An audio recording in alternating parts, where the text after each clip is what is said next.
Hello everyone, welcome to Raja Academy. Friends, आज की video में हम बात करेंगे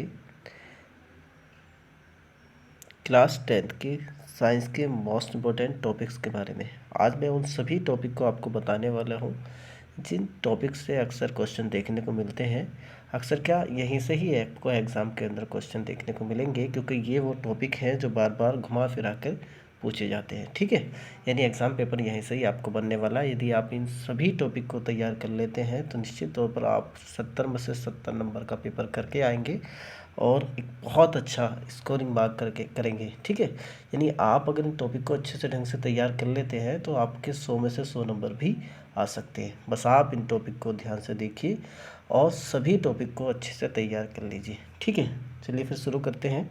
देखिए, आपको क्या करना है, चैप्टर नंबर 1 के अंदर रासायनिक अभिक्रिया एवं समीकरण। ठीक है, यानी आपको तैयार करना है कि रासायनिक अभिक्रिया किसको कहते हैं और रासायनिक समीकरण क्या होती है। इसके अलावा ऊष्मक्षेपी और ऊष्माशोषी अभिक्रिया आपको विद एग्जाम्पल ध्यान देना है। ठीक है, ऑक्सीकारक तथा अपचायक के बारे में आप पढ़ लेंगे, यानी ऑक्सीकारक किसको कहा जाता है और अपचायक किसको कहा जाता है। ठीक है, ये भी आप देख लेंगे। ठीक है, उसके बाद विस्थापन अभिक्रिया, योगात्मक अभिक्रिया और अपघटन अभिक्रिया। ठीक है, चैप्टर नंबर 1 में से अगर यदि आप इन सभी टॉपिक को तैयार कर लेते हैं तो चैप्टर नंबर 1 के अंदर से इनके अलावा आपसे क्वेश्चन नहीं पूछा जाएगा और ना ही अब तक यहाँ इस पॉइंट के अलावा क्वेश्चन पूछा गया है। ठीक है, नेक्स्ट देखिए चैप्टर नंबर 2। चैप्टर नंबर 2, अम्ल, क्षार एवं लवण। क्या क्या तैयार करना है आपको इसके अंदर, अम्ल तथा क्षार के सामान्य गुण, यानी अम्ल किसको कहा जाता है, क्षार किसको कहा जाता है और उनके सामान्य गुण के बारे में आप थोड़ा बहुत पढ़ लेंगे। इसके अलावा खाने के सोडे का अणु सूत्र, निर्माण विधि, खाने के सोडे का अणु सूत्र, निर्माण विधि एवं अभिक्रिया। ठीक है, और उसकी अभिक्रिया आपको पढ़ लेनी है। और खाने के सोडे के ऊपर ऊष्मा का प्रभाव क्या पड़ेगा ये आपको देख लेना है। खाने के सोडे के प्रमुख उपयोग आपको पढ़ लेने हैं। ठीक है, नेक्स्ट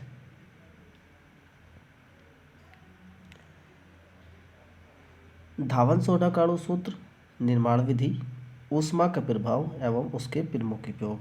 यानी धावन सोडा का आपको अणु सूत्र याद करना है, किस तरह से उसको निर्माण किया जाता है, किस तरह से उसका फॉर्मेशन है, उस पर ऊष्मा का क्या प्रभाव पड़ता है और उसके प्रमुख उपयोग क्या है। यदि आप इन चीज़ों को देख लेते हैं तो निश्चित तौर पर यहीं से ही आपको एग्ज़ाम देखने को मिलेगा। ठीक है, नेक्स्ट और क्या पढ़ना है चैप्टर के अंदर आपको, विरंजक चूर्ण का अणु सूत्र, निर्माण विधि एवं प्रमुख उपयोग। ठीक है, मतलब क्या है, 3 टॉपिक पर आप ध्यान देंगे, धावन सोडा और उसके बाद खाने का सोडा और विरंजक चूर्ण। इन सभी का आपको अणु सूत्र ध्यान करना है, इन सभी के केमिकल नेम यानी रासायनिक नाम आपको ध्यान देने हैं और इन सभी की निर्माण विधि का आपको ध्यान रखना है। इसके अलावा इनके जो जनरली मोस्ट इम्पोर्टेंट यूजेस हैं, महत्वपूर्ण जो उपयोग है, उनको भी आप याद कर लेंगे। ठीक है, यानी चैप्टर नंबर 2 में से आपको एक टॉपिक और तैयार करना है, अम्ल तथा क्षार के पीएच मान। ठीक है, यानी पीएच स्केल आपको ध्यान देना है, अम्ल किसको कहा जाता है, क्षार किसको कहा जाता है। यदि किसी विलेन का पीएच मान 3 है तो वो अम्लीय क्षारीय होगा। इस तरह का क्वेश्चन आपको देखने को मिलेगा, यानी पीएच रेंज को ध्यान देनी है। पीएच रेंज आपको पढ़ लेनी है कि कहाँ से कहाँ तक पीएच रेंज अगर है तो वो अम्लीय होगा या क्षारीय होगा। जैसे 0 से 6 अगर होती है तो वो अम्लीय होता है, 7 होता है तो उदासीन होता है और 7 से ज़्यादा अगर किसी विलेन का पीएच मान है तो वो क्षारीय होता है। ठीक है, ये रेंज आप ध्यान देंगे। नेक्स्ट देखिए चैप्टर नंबर 3,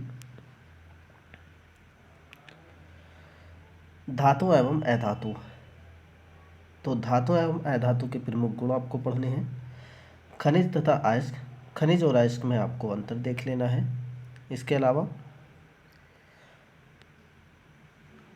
प्रमुख धातुओं के प्रमुख अयस्क, उदाहरण कॉपर, आयरन, सोडियम एवं एल्यूमिनियम के प्रमुख आपको अयस्क याद कर लेने हैं। जैसे कॉपर का प्रमुख अयस्क कॉपर पाइराइट, कॉपर गिलांस।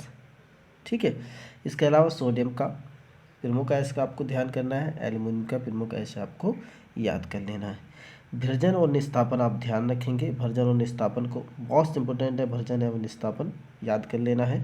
गालक और गालक के प्रकार आपको ध्यान देने हैं, ठीक है। इसके अलावा धातुमल तथा धातु के शोधन की विद्युत अपघटनी विधि मोस्ट इंपोर्टेंट है, धातु के शोधन की विद्युत अपघटनी विधि, इसको भी आप ध्यान से याद कर लेंगे, ठीक है।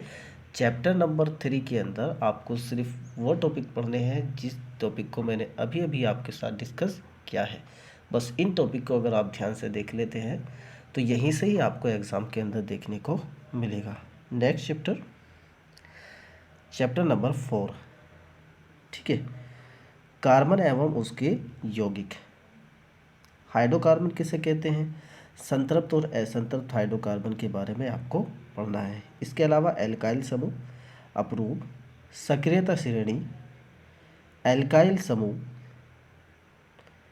सक्रियता श्रेणी एवं क्रियात्मक समूह, ठीक है। इन सब के बारे में आपको पढ़ लेना है। शॉर्ट नोट लिखने के लिए आता है कि एल्काइल समूह किसको कहा जाता है, सक्रियता श्रेणी किसको कहते हैं, अपरूप किसको कहा जाता है, क्रियात्मक समूह क्या होता है, ऐसा शॉर्ट नोट आपको देखने को मिलेगा। शॉर्ट नोट यानी शॉर्ट क्वेश्चन ऐसा देखने को आपको मिलने वाला है, तो इनको आप पढ़ लेंगे। नेक्स्ट देखिए, कार्बनिक यौगिकों का निर्जलीकरण, ऑक्सीकरण तथा दहन की अभिक्रियाएं। ये अभिक्रिया है, आपको ध्यान देना है। निर्जलीकरण को पढ़ लेना है, ऑक्सीकरण को पढ़ लेना है और दहन की अभिक्रिया आपको पढ़ लेनी है।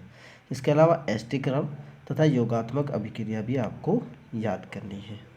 नेक्स्ट देखिए, 2 यौगिक हैं इसके अंदर, एक है इथाइल अल्कोहल और दूसरा है एसिटिक अम्ल।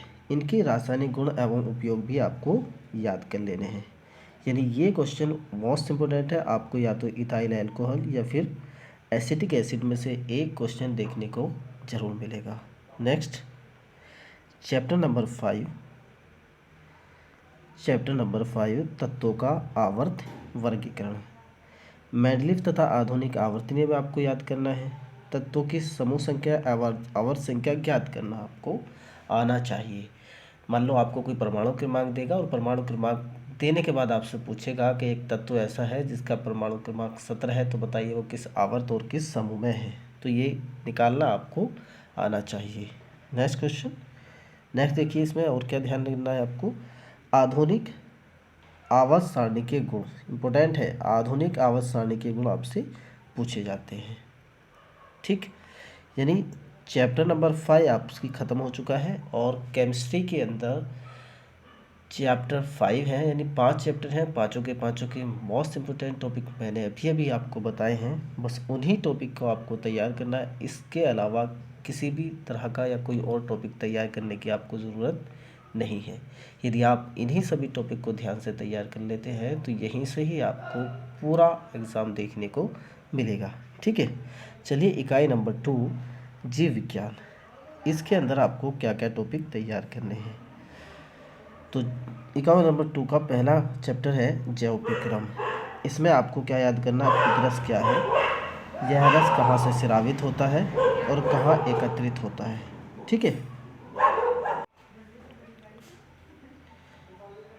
ठीक है, यानी पितरस क्या है, यह कहाँ से स्रावित होता है और कहाँ यह एकत्रित होता है, ये आपको याद करना है। इसके अलावा और कोई क्वेश्चन ध्यान देना है आपको, ऑक्सी तथा अनॉक्सी श्वसन में क्या अंतर होता है, दंत क्षरण से आप क्या समझते हैं, स्पष्ट कीजिए। मोस्ट इम्पोर्टेंट टॉपिक है ऑक्सी तथा अनॉक्सी। इसके अलावा दंत क्षरण पे भी आपको ध्यान देना है, ठीक है।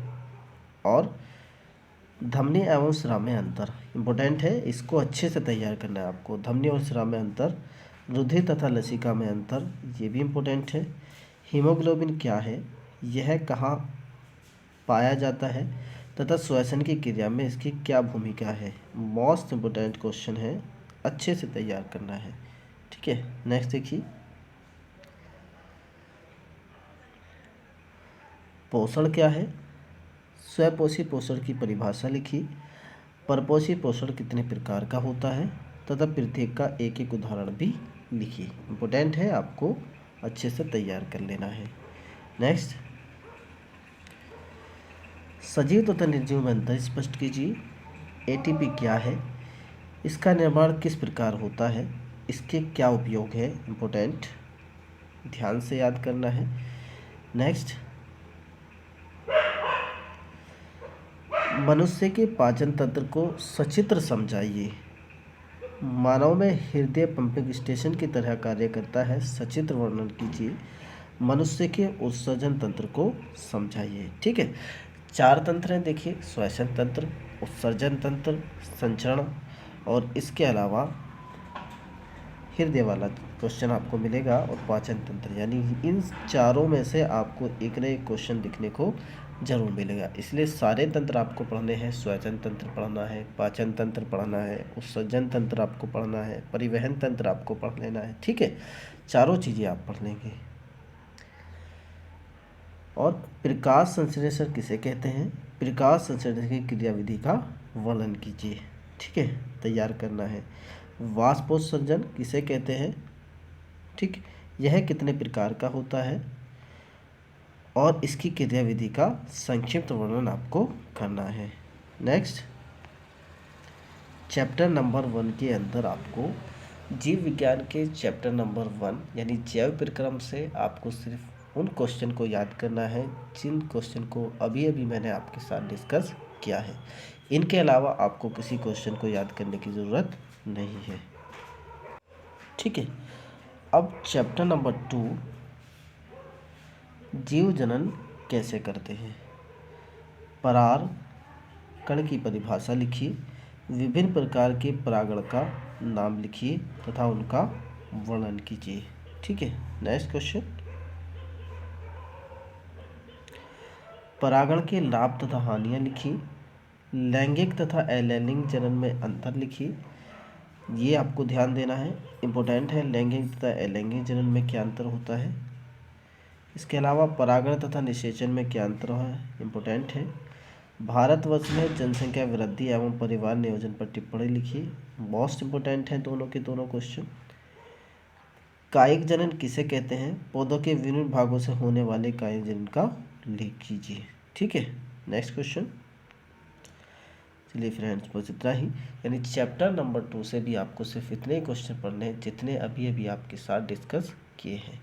यदि आप इन सभी क्वेश्चन को ध्यान से और अच्छे से तैयार कर लेते हैं तो निश्चित तौर पर आपको एग्ज़ाम के अंदर यहीं से ही क्वेश्चन देखने को मिलेंगे। फ्रेंड्स, इस वीडियो के अंदर मैंने फिजिक्स के क्वेश्चन आपको नहीं कराए हैं। यदि आप फिजिक्स के क्वेश्चन देखना चाहते हैं या इम्पोर्टेंट टॉपिक देखना चाहते हैं तो फिर मैंने एक वीडियो पहले ही डाली हुई है जिसमें मैंने आपको कंप्लीट फिजिक्स में जो इम्पोर्टेंट टॉपिक है उनको कराया हुआ है। आप उस वीडियो को भी देख लीजिए और इस वीडियो के अंदर जितने क्वेश्चन मैंने आपको बताए हैं इनको भी आप तैयार कर लीजिए। निश्चित तौर पर आप 70 में से 70 यानी आउट ऑफ नंबर लेके आने वाले हैं। ठीक है फ्रेंड्स, यदि वीडियो आपको पसंद आई हो तो लाइक कीजिए, सब्सक्राइब कीजिए और शेयर करना ना भूलिए। ठीक है, okay thanks and best of luck for exam. Okay, bye.